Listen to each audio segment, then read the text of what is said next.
भगवान श्री कृष्ण के दिव्य संदेश के साथ उनके दिव्य आदेश को ही हम आत्मसात कर रहे हैं।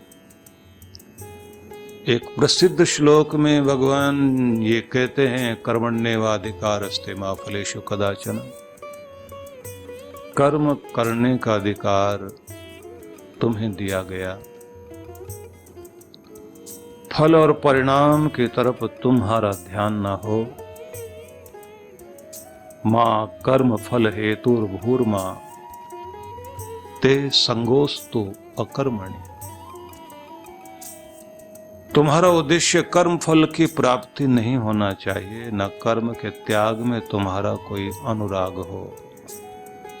कर्म को भी नहीं छोड़ना है। जब तक जिए कर्मशील बने रहें और इस प्रकार से जियो कि जिस तरह से एक मां अपने बच्चे के लिए अपना फर्ज इतने आनंद और प्रेम से पूर्ण करती है कि सर्दियों की ठंड के मध्य भी गीला हो जाने के बाद भी बिस्तर बच्चे ने गीला कर दिया तो भी बुरा नहीं मानती। रोते हुए बच्चे को गोद में लेकर अपनी नींद त्याग कर उसे दुलारती है और फिर नींद में लाकर सुलाकर और उसके चेहरे की तरफ देखकर मुस्कुराती है। बच्चे को चैन मिला तो उसे चैन मिल गया। उसे नहीं इस बात का ख्याल है कि बड़ा होकर बदला चुकाएगा या नहीं चुकाएगा, रिटर्न करेगा नहीं करेगा, मैंने जो दिया वापस लौटेगा क्या। हम सब कुछ भी करते हैं तो गिनते रहते हैं, हिसाब लगाते रहते हैं। इतना मैंने किया, पूरा हिसाब हमारे पास है और फिर उससे भी कहीं ज्यादा पा लेना चाहते हैं और ना मिले तो फिर हम कहते कलयुग आ गया, दुनिया बदल गई। कभी कभी दोष देने लग जाते हैं कि शादी होने के बाद मेरा बेटा बदल गया तो बहू ने बुद्धि खराब कर दी। कहेंगे इसकी बुद्धि को कोई बाहर खराब करता है, क्योंकि मेरी इच्छा पूरी नहीं हो पा रही। हम हर चीज को अपने हिसाब से चला लेना चाहते हैं। हमने कर्म किया तो हम चाहते हैं कि उसके परिणाम हमें मिलें और दूसरा व्यक्ति हमारा गुलाम बन जाए। बात माने, किसी ने मंदिर बनवाया, धर्मशाला बनवाई तो अब ये चाहता है मेरी चलनी चाहिए, वहां मेरा अधिकार चलना चाहिए, मेरी बात मानी जानी चाहिए। वहां के जितने भी सेवा करने वाले लोग हैं मेरे पीछे पीछे ही घूमे, क्योंकि मैंने बनाया, मैंने इतना इतना कुछ किया। तो ये जो हिसाब हम लगाते हैं, इस हिसाब का ही परिणाम ये होता है कि फिर बड़ा कष्ट होता है। इस दुनिया में किसी का भला नहीं करना चाहिए, भलाई का जमाना ही नहीं रहा, लोग ये सब बोल रहे होते हैं। और कितने लोग तो गाड़ियों के पीछे लिख देते हैं, नेकी कर जूते खा, मैंने खाए तो भी खा। वे भी हैं जो ये कहते हैं भगवान सबका भला करो पर शुरुआत पहले मुझसे करो। होना चाहिए सबका भला, लेकिन पहले मेरे से शुरुआत करना। तो कर्म करना अधिकार दिया भगवान ने और कहा बस कर्मशील बने रहना, कर्म से जी मत चुराना। जब हम कर्मशील बने रहते हैं, कर्मयोगी बने रहते हैं, निश्चित रूप से परमात्मा ने सृष्टि ही ऐसी बनाई है कि इस सृष्टि में प्रतिक्षण कर्म चल रहा है, गतिशीलता चल रही है। इसलिए ये संसार कर्म भूमि है और प्रत्येक व्यक्ति अपनी अपनी कर्म भूमि में खड़ा हुआ है। और ये कर दिए गए, 2 हाथ कर दिए कर्म करने के लिए कहां कर्म भूमि में, और सबको कहा गया कि तुम अपना कर्तव्य पहचान लो। श्री कृष्ण भी यही कहते हैं, अपना कर्तव्य पहचानो और उसको किए जाओ और आनंद पूर्वक करो। कोई सैनिक खड़ा है हाथ में राइफल लेकर, कितने दुर्गम स्थान में है, कठिन दौर में है, या तो जैसलमेर जैसी रेतीली भूमि में जहां बहुत तेज गर्मी पड़ रही है, या फिर कच्छ के उस दलदल वाले भाग में खड़ा है, या सियाचिन ग्लेशियर के उस बर्फीले स्थान में जहां -30 डिग्री तक टेम्परेचर है और सांस लेने में भी दिक्कत है। इतनी तकलीफ मैं क्यों भोगूं और मुझे बदले में क्या मिले? अगर ये सब बदला बदला परिणाम सोचने लग गए, ये दुनिया वैसी नहीं रहेगी जैसे सुंदर दुनिया बनेगी। इस दुनिया में सौंदर्य इसी कारण है, जिन लोगों के कर्म के द्वारा, कर्तव्यों के द्वारा हम सुख सुविधा भोग रहे हैं, जिनके कारण ये संसार अच्छा बना हुआ है, वो तो करके चले गए, उनकी तो आंखें भी देखने वाली नहीं है। जिन्होंने अनेक तरह के वायरस, जो किसी समय में इस तरह की समस्याएं, ऐसे रोग बन गए थे, किसी जानवर के काटने से जो रेबीज की प्रॉब्लम हो जाए, तो जिसने टीका बनाया, जिसने प्लेग का टीका बनाया, जिसने चेचक के उन्मूलन के लिए कार्य किया, कितने सारे, एक नहीं अनेक, चेचक है, खसरा है, पोलियो है, वे कौन लोग थे? बदले में क्या मिलेगा, कौन देगा? मैडम क्यूरी को पूरा जीवन चला गया इसी में, क्या मिलेगा बदले में? परिणाम को ध्यान में नहीं रखा, जिंदगी दांव पर लगा दी, खुद को गला दिया। फिलाडेल्फिया में जब एक व्यक्ति ने अपने घर के बाहर 200 साल पहले अपने घर के बाहर कीचड़ फैला देखा और अंधेरे में लोग फिसल रहे थे, गरीब आदमी था, मन में आया कि दिया तो अपने घर में सब कोई जलाते हैं, लेकिन दिया मुझे भी जलाना, दिया एक ही जलना है, एक ही लैंप जलना है, लेकिन ऐसी जगह ऊंचाई पर लगा दूं कि मेरे घर में भी रोशनी रहे और घर के बाहर रोड पर भी रह जाए। थोड़ा रोड पर ज्यादा कर दिया उसने, घर की तरफ कम कर दिया। अब लोग देख देख करके हंसते हैं, बुद्धि खराब, दिया भी कहां लगाया, घर में तो कम रोशनी, बाहर ज्यादा है, बाहर कौन फायदा लेगा इसका?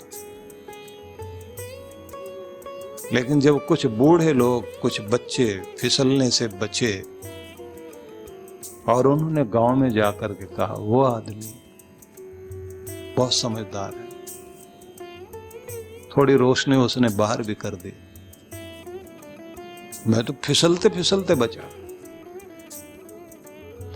और प्रचलन हो गया कि लोगों ने अपने अपने घर के बाहर एक एक दिया इस तरह से लगा दिया। फिर स्ट्रीट लैंप की परंपरा शुरू हुई, कुछ दिए दूसरों के नाम पे, कुछ रोशनी दूसरों के नाम पे। बाहर का उदाहरण ना लीजिए, हिंदुस्तान में तो सारे ऋषि मुनियों ने यही सब किया। सिर्फ दधीची की बात हम करते हैं कि अपनी हड्डियां तक दान कर दी। रंती देव की बात हम करते हैं कि जिन्होंने अपनी बोटी बोटी भी परोपकार के लिए लगा दी। हमारे यहाँ के तो मंत्र ही, हमारी तो उद्घोषणा ही अद्भुत है। सभी तो मेरे अपने, सर्वा आशा मम मित्रम भवन्तु, ये वैदिक वचन है। यही तो हमारे यहाँ की उद्घोषणा है।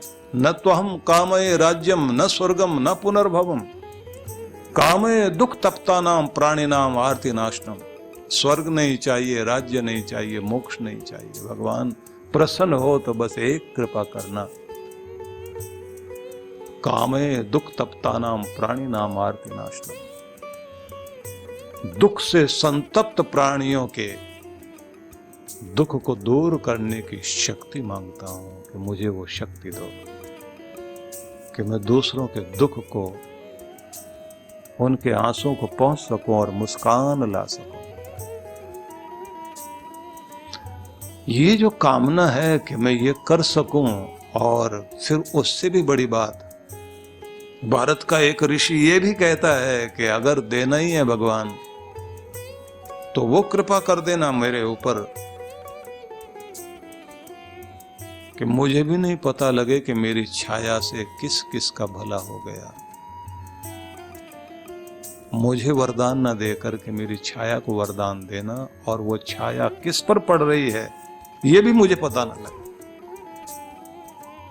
मुझे भी ना पता लगे किस किस का भला हो गया। इसलिए निवेदन करना चाहता हूं, ये संसार अगर सुंदर है, इस दुनिया में अगर कुछ सुखद है तो इन्हीं लोगों के कारण। मुझे क्या मिला, मुझे क्या मिलेगा, मैं क्यों करूं, मेरा क्या फायदा, ये ज्यादा सोचने वाले लोगों के कारण ही संसार में संतुलन बिगड़ता है। और जब संतुलन बिगड़ता है तो उस समय आप देखते हैं कि मानसिक संतुलन भी बिगड़ता है। और जब मानसिक संतुलन बिगड़ता है तो किसी ऊंची जगह पर बैठे हुए व्यक्ति को, ऊंचे पद पर बैठे हुए व्यक्ति के द्वारा अगर गलती भी होती है तो उसकी गलती भी छोटी नहीं गलती होती, बहुत बड़ी गलती होती है। उसका खामियाजा भी न जाने कितने कितने लोग भोगते हैं। कुछ लोगों ने मिलकर ऊपर से फैसला कर लिया कि रातों रात बंटवारा हो रहा है, 10 लाख लोग मारे गए। यदि युगांडा के राष्ट्रपति की बात करते हैं, ईदी अमीन की, एक व्यक्ति के फैसले लेने से उस देश की स्थिति कितनी कितनी खराब होती है।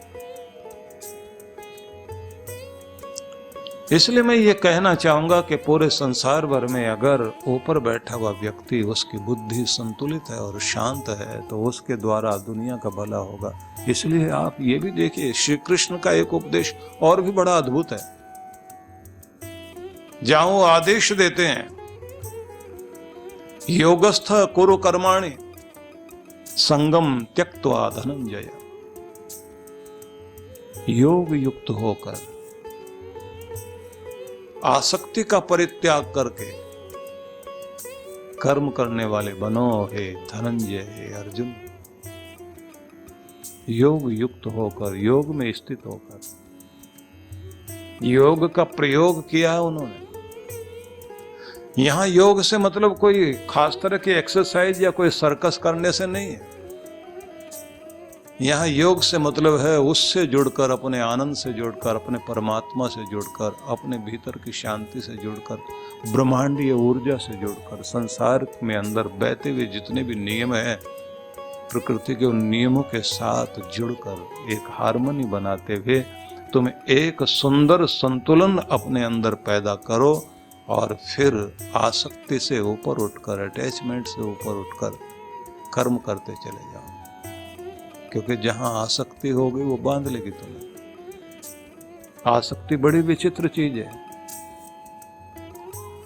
वहां आदमी का संतुलन बिगड़ता है। थोड़ा और, थोड़ा और, थोड़ा और मिल जाए, यहीं से लोभ शुरू होता है। हलवाई की चाशनी जिससे उसने मिठाई तैयार करनी है, कढ़ा बाहर रखा हुआ है, कढ़ाई के अंदर चाशनी है, मीठा लगा हुआ है, शहद की मक्खी आकर बैठी मिठास लेने के लिए, किनारे पर बैठकर स्वाद ले रही है तो बड़ा आनंद, लेकिन वो आनंद लेते लेते अब शुरू हो गया आसक्ति का दौर। थोड़ा और, थोड़ा और, थोड़ा और, थोड़ा और आगे बढ़ जाए। बस उस स्वाद में आगे बढ़ते बढ़ते भूल भी गई, पंख भी चिपक गए। आसक्ति आपकी उड़ान को बांध लेती है, और जब आसक्ति आपकी उड़ान को बांध देती है, हाथ पांव बंध गए आपके। जब हाथ पांव ही बंध गए, आसक्ति ने बांध लिया, बंधन में बांध लिया, तो अब तो वो आदत बन गई। आदत बन गई तो गुलाम करेगी, तो पंख चिपक गए। अब वही जो मजा था वही सजा बना, और सजा ही नहीं, वो तो मौत का कारण बन गया। इसलिए कब ये मजा कजा बने, सजा बने, दंड बन जाए या कजा मौत बन जाए, इसलिए वहां तक ठीक है जिसको उपनिषद का ऋषि कहता, तेन त्यक्तेन भुंजी था। भोगना, संसार को भोगना, लेकिन त्याग करने की हिम्मत, छोड़ने की हिम्मत, ऊपर उठने की हिम्मत, पंख तुम्हारे चिपक ना जाएं, इतनी तो कोशिश जारी रखना कि कोई भी स्वाद तो है, स्वाद लेना, दुनिया में बसना है, दुनिया में रहना, सुख सुकून भी भोगने, सुख सुविधा का आनंद भी लेना है, लेकिन सुविधा तुम्हारे लिए दुविधा न बन जाए, मुसीबत न बन जाए। वो तुम्हारे लिए तुम्हें आदत न बना ले, तुम्हें बांध न ले। तुम कंबल को छोड़ना चाहो, फिर कंबल तुम्हें ना छोड़े। दुनिया में बसना है, दुनिया में रहना, सुख सुकून भी भोगने, सुख सुविधा का आनंद भी लेना है, लेकिन सुविधा तुम्हारे लिए दुविधा न बन जाए, मुसीबत न बन जाए। वो तुम्हारे लिए तुम्हें आदत न बना ले, तुम्हें बांध न ले। तुम कंबल को छोड़ना चाहो, फिर कंबल तुम्हें ना छोड़े। तुम आदत को छोड़ना चाहो, फिर आदत तुम्हें ना छोड़े। तुमने पहले नशा करना शुरू किया, जब चाहूं तब छोड़ दूंगा, लेकिन जब वो आदत बन गई, पहले तो तुम पी रहे थे, अब नशा तुम्हारे प्राण, जीवन, मान, सम्मान सब कुछ पी रहा है। गिलासों में जो डूबे हैं नाव, उभरे जिंदगानी में, हजारों बह गए इन बंद बोतलों के पानी में। एक बार पड़ गए चक्कर में तो फिर निकले कहां आदमी। कहते हैं अंगूर में निहाथी पानी की चंद बूंदे,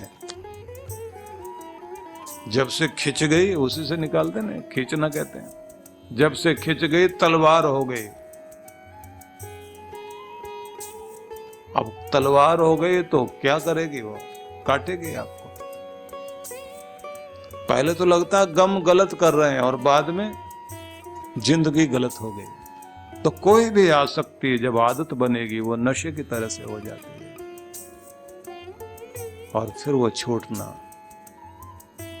आसान नहीं, वो बहुत कठिन पड़ती है। कठिन ही नहीं, असंभव हो जाए। तो श्री कृष्ण जब आदेश देते हैं कि तुम कर्म करने वाले बनो, लेकिन आसक्ति से ऊपर उठना सीखो।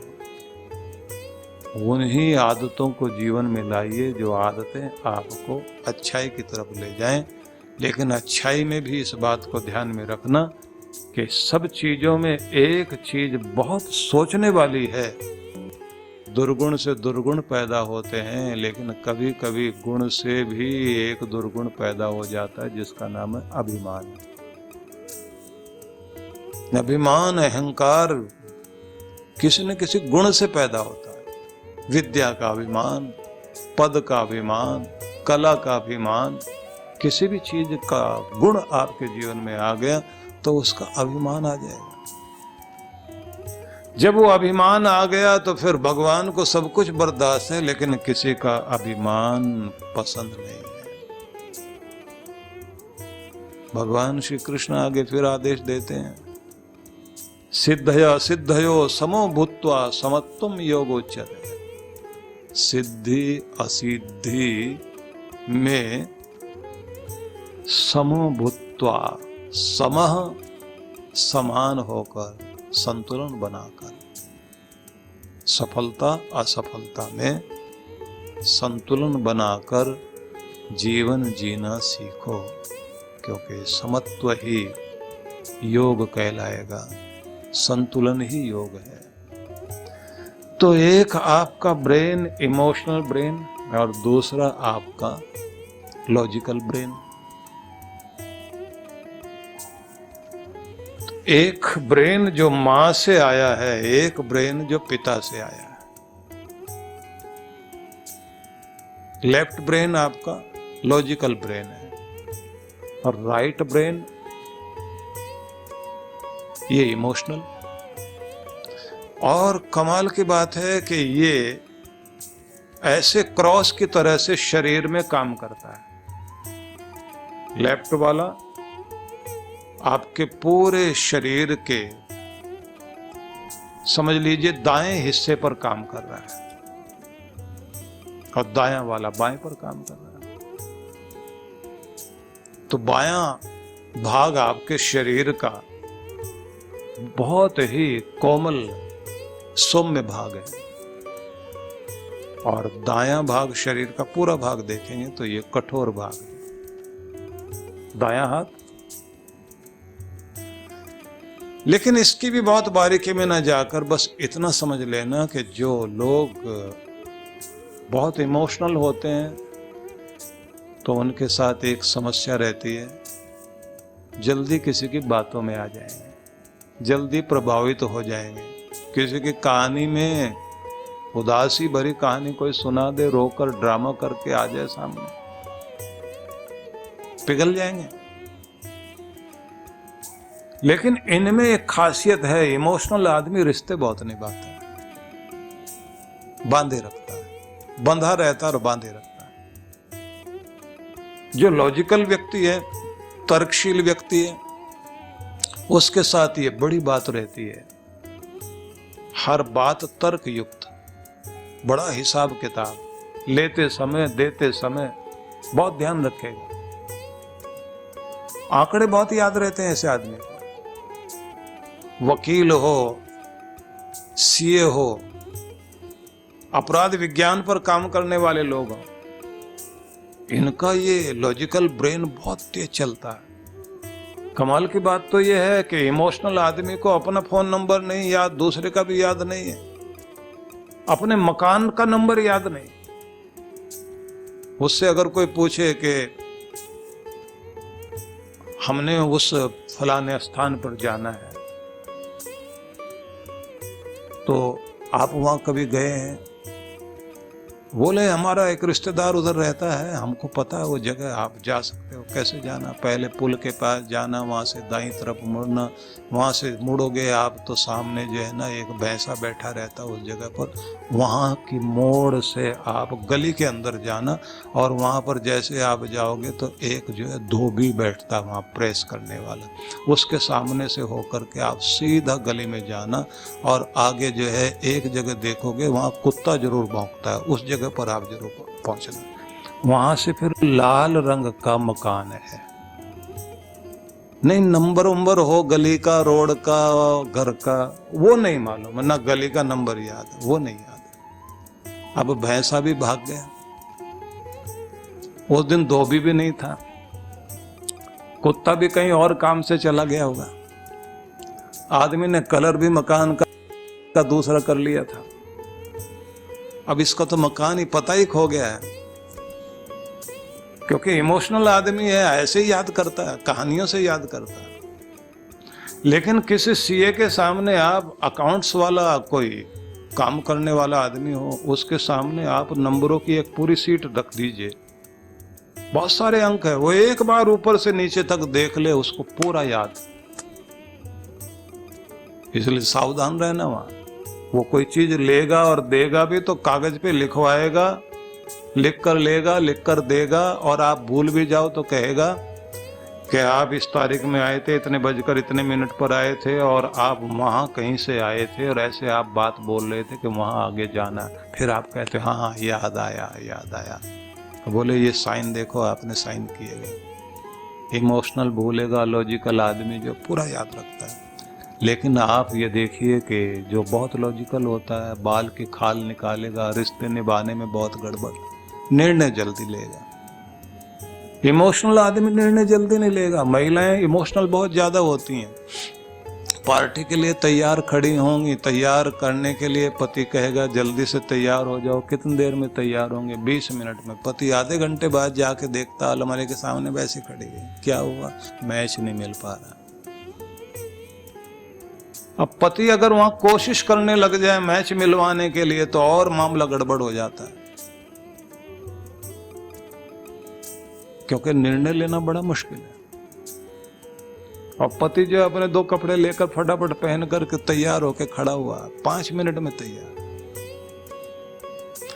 तो बहुत सारी चीजों में आपका दायां और बायां मस्तिष्क दोनों का अपना अपना काम है। लेकिन ये बात ध्यान रखना, जिंदगी एक से नहीं चलेगी, दोनों के संतुलन से चलेगी।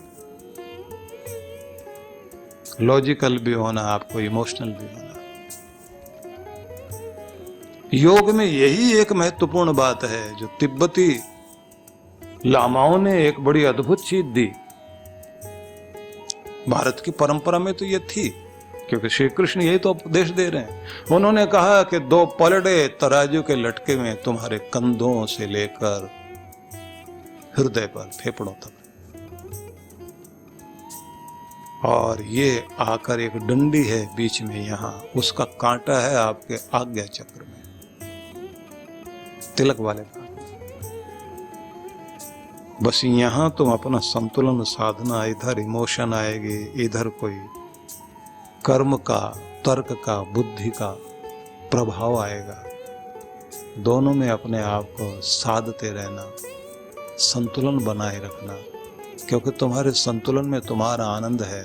जब तुम अपना संतुलन साधते हो, बस वहीं से आपके जीवन में एक नई शक्ति आती है कि जब तुम अपनी छिपी हुई ताकत को बाहर निकालने वाले बन जाते हो, तभी आपके जीवन में सफलता का चमत्कार शुरू होता है। संतुलन से आप भीतर की शक्ति और अपने भीतर की ताकत को बाहर निकालने वाले बने, और जैसे आप अपने इस सब को बाहर निकालने वाले बन जाते हैं तो सफलता प्रकट होने लगती है। तो योग में, ध्यान में एक विधि सिखाई जाती है, साक्षी भाव, समभाव, जय पराजय, उन्नति अवनति, सुख दुख, मान अपमान, सब में उसी तरह अपने को साधना। जैसे कोई नट रस्सी पर चल रहा है, चलना है उसे, एक कोने से दूसरे कोने तक पहुंचना है, लेकिन बीच में एक चीज है, डर, जो आपका संतुलन बिगाड़ता है। क्रोध संतुलन बिगाड़ेगा, लोभ संतुलन बिगाड़ेगा, वासना संतुलन बिगाड़ेगी, ईर्ष्या संतुलन बिगाड़ेगी, बदले का भाव आएगा, वो संतुलन बिगाड़ेगा। और सबसे ज्यादा आपका संतुलन बिगाड़ता डर। गिर ना जाऊं, गिर ना जाऊं, गिर ना जाऊं, ये डर बड़ा भारी है। तो चल तो रहा है रस्सी पर, लेकिन अपने आप को संतुलन बनाने के लिए एक डंडा या दोनों हाथ ऐसे किए हुए हैं, तो वो झुकता रहता है। एक तरफ झुकने लगा तो दूसरी तरफ जाएगा, शरीर को ऐसे मोड़ता जाएगा। उसका परिणाम ये होता है कि संतुलन साधते साधते रस्सी पर आगे चलता चला जाता है। लेकिन एक मजे की बात और देखिए, आपको अगर जमीन पर चलते हुए कोई देखे तो आप 2 फुट की जमीन घेरते हुए उस पर चल रहे होते हैं और बड़े बेफिक्र होकर दौड़ रहे हैं, चल रहे हैं, आपको कोई डर नहीं, संतुलन सदा हुआ है। लेकिन 50 फुट ऊंचाई पर 2 फुट का रास्ता बना दिया जाए और वहां आपसे कहा जाए अब जरा दौड़ के चलना, बोले दौड़ के तो बात छोड़िए, आप ऐसे भी नहीं चला जा सकते। जमीन तो उतनी दे रहे तुम्हें जितनी पर चलते हो, महाराज नीचे देख लिया तो हमें तो चक्कर ही आ जाएंगे। वहां अगर ऐसी जगह पर खड़े भी हो गए, और पहली बार हम लोग कहीं जा रहे थे तो उस दिन थोड़ी सी आंधी भी थी और हेलीकॉप्टर भी ऐसा अजीब तरह का था, तो उसने जो झूला लेना शुरू किया, अब बराबर वाले व्यक्ति वो भी एक महान पुरुष थे, बोले संतुलन। मैंने कहा आप भी बनाओ। बोले आप मेरा साधिए, मैं आपका साधता हूं। थोड़ी देर में वो बोले पायलट का कौन साधेगा? मैंने कहा भगवान। बड़ा डर लगता है। और पूरी जिंदगी आप जहां जहां पर भी अपना संतुलन खोते हैं वहीं आपका दुख बैठा होता है। जहां संतुलन आपका ठीक बना हुआ, यही तो गाड़ी में आपका जो स्टीयरिंग है वही तो बैलेंस है, उसी को तो पकड़ा हुआ आपने। और गाड़ी में एक्सीडेंट कब होता है? जब आपका बैलेंस बिगड़ता है, संतुलन बिगड़ता है, स्टीयरिंग में ही तो गड़बड़ होती है। और मजे की बात यह है, ना भी संतुलन आप अपना खोएं, दुनिया बिगाड़ देती है। उनकी बातें हैं। प्राचीन काल से एक उदाहरण दिया जाता रहा है, वो मैं आपको भी देना चाहता हूं, आपके काम आएगा। लेकिन जाना पहचाना उदाहरण है पर कमाल का। एक गड्ढे में मेंढक गिरे हैं दो, और दोनों ही छटपटा रहे हैं। थोड़ा सा पानी, दोनों तरफ चट्टाने, एक उछल रहा है, एक कम उछल रहा है। और बहुत सारे मेंढक चारों तरफ इकट्ठे हो गए, बाहर से आवाज दे रहे हैं और वहां से क्या कह रहे हैं, ज्यादा उछलोगे इधर जो है ना चट्टान में कोने निकले हुए हैं, चोट लगेगी, चोट लगेगी। बचोगे तो नहीं, मरना तो पक्का है, पर क्यों तड़प के मर रहे हो? तो बाद में बच भी जाए तो अलग बात है। तरह तरह की आवाजें आ रही हैं। एक बोल रहा है ये पानी थोड़े दिनों के बाद सूख जाएगा, चील उठा के ले जाएगी इसको। अब सब अपनी अपनी आवाजें बोल रहे हैं, लेकिन एक सुन ही नहीं रहा। वो लगा उछलने में, लगा उछलने में, आ गया बाहर। सब मिल करके बोले भाई साहब आपकी सफलता का राज, इंटरव्यू ले रहे हैं सारे मिल। अब वो ऐ करे, हम पूछ रहे हैं आपकी सफलता का राज, फिर वो ऐ करे। बाद में फिर एक पहचानता था, बोले बहरा है, ये जो तुम बोल रहे थे इसको सुना ही नहीं दिया भले आदमी को। उसके कान में मुंह ले जाके एक ने कहा कि ये क्या बोल रहे थे, कुछ ध्यान में अपने को नहीं पता क्या बोल रहे थे, लगता है जोश बढ़ा रहे थे। नहीं नहीं, ये जो इतनी जोर जोर से आवाजें बोल रहे थे, ये बोले वही तो मैं देख रहा था कि सारे इकट्ठे होके मेरा जोश बढ़ा रहे हैं और मुझे कह रहे हैं निकल बाहर, निकल बाहर, लगा ताकत। और बस इन्होंने, अब भाइयों का धन्यवाद करता हूं, इन्होंने मेरा जो है बड़ा जोश बढ़ाया। अब सब हंसते, बोले बहरा है, मरा नहीं, निकल आया बाहर। दुनिया तो मारने पर तुली हुई, आपका संतुलन बिगाड़ने के लिए। अगर आपने कान उधर नहीं दिए तो आप बाहर निकल आओगे, नहीं तो यह दुनिया कहां टिकने देगी आप। इसलिए परमात्मा का नाम आपके जीवन में संतुलन बनाता है। इसी को श्री कृष्ण कहते हैं, योगस्थ हो जाओ, मुझसे जुड़ जाओ।